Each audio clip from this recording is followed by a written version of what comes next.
After I was killed, my son, who once despised me, risked everything to avenge me. My husband, once a womanizer, worked day and night to destroy my killer's company. Then, he walked into the ocean with my ashes, ready to die with me. As my soul drifted above, I couldn't believe it. When I blinked, I had gone back in time. There I was, berating my son for coming second in his class, smashing my husband's prized Patek Philippe. I thought, was I really this awful? Maybe it's time for a change. Shards of glass from the watch littered the floor, mixed with the torn remnants of Ethan's test papers. The butler, James, and the house staff stood nearby, terrified. I quietly placed the last watch I had back in its case, and instead of grabbing my son by the collar, I reached out to pat him. Ethan flinched, stepping back, avoiding my hand. His youthful face, still delicate, held a coldness far beyond his years. Without a word, he bent down to pick up the torn pieces of his test, clenching them tightly before turning to walk away. I watched his retreating back for a moment, then raised my voice. Ethan! He paused on the stairs, but didn't turn around. I remember you have a parent-teacher conference tomorrow. I have time. I'll go, I said, trying to soften my tone. No need, Ethan replied coldly, continuing up the stairs without another glance. The words I wanted to say caught in my throat. I sighed inwardly and glanced around at the mess.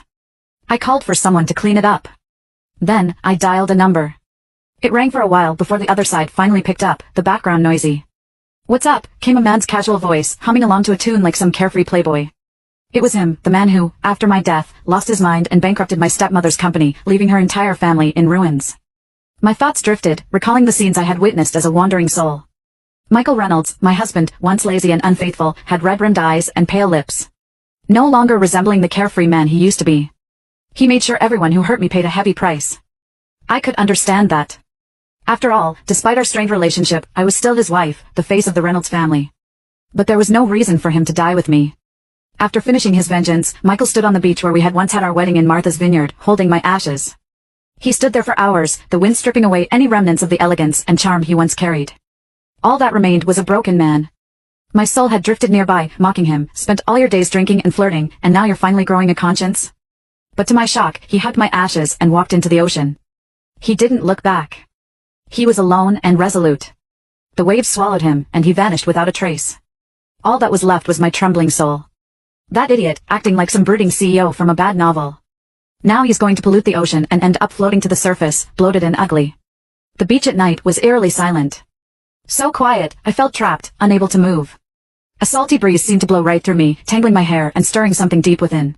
When I opened my eyes again, I was back to my old, destructive ways at the Reynolds mansion. I held my phone to my ear, listening to Michael's laid-back voice on the other end. Need money? Or something else? I pressed my lips together. I broke your watch. Michael responded with a nonchalant, oh. All right. I'll hang up now. Before he could end the call, I quickly asked, where are you? There was a pause on the other end. A few moments later, all the noise from the bar faded away until it was so quiet I could hear a pin drop. Why? You want a divorce? His previously lazy tone had turned cold. And where would you go? Back to the Miller family? Think they'd treat you any better? You fought with Ethan again? You'd better not forget. Your little studio still runs on my investment. Sweetheart, shut your mouth.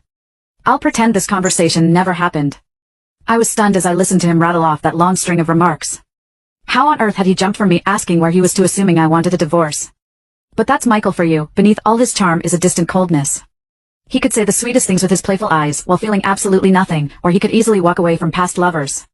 A man who lives for the game, breezing through life without leaving a trace. And I wasn't exactly known for being mild-tempered.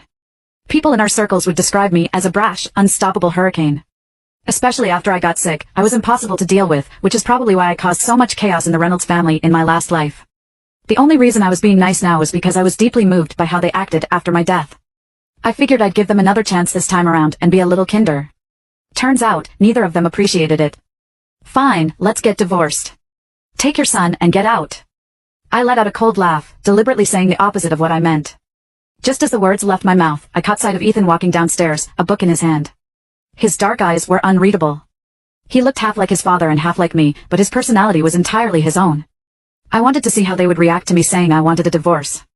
You want a divorce? Ethan stood not far from me, his tone calm. He had a maturity that didn't match his age. But, without parents who care, it's easy for kids to grow up too fast. I watched his expression closely and raised an eyebrow slightly. Your dad doesn't love me. And you and I? Our relationship doesn't even compare to what you have with your tutor. Why should I stay in this family? No. His expression didn't change much, but there was a brief hesitation in his words. After a long pause, Ethan spoke softly. Dad won't agree to it. Well, that's not up to him. I replied. There was a brief silence in the room. You want a divorce because I didn't let you come to the parent-teacher conference? Ethan suddenly asked. I was caught off guard.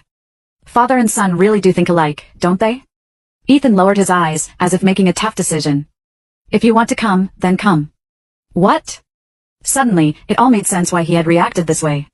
He must have thought I'd embarrass him at the parent-teacher conference, so he didn't want me there. But, more than that, he didn't want me to divorce Michael. My heart ached. I just want to know how your studies are going. After a long silence, my voice softened as I took a small step towards Ethan. His lips parted as if he wanted to say something, but just then, the front door opened.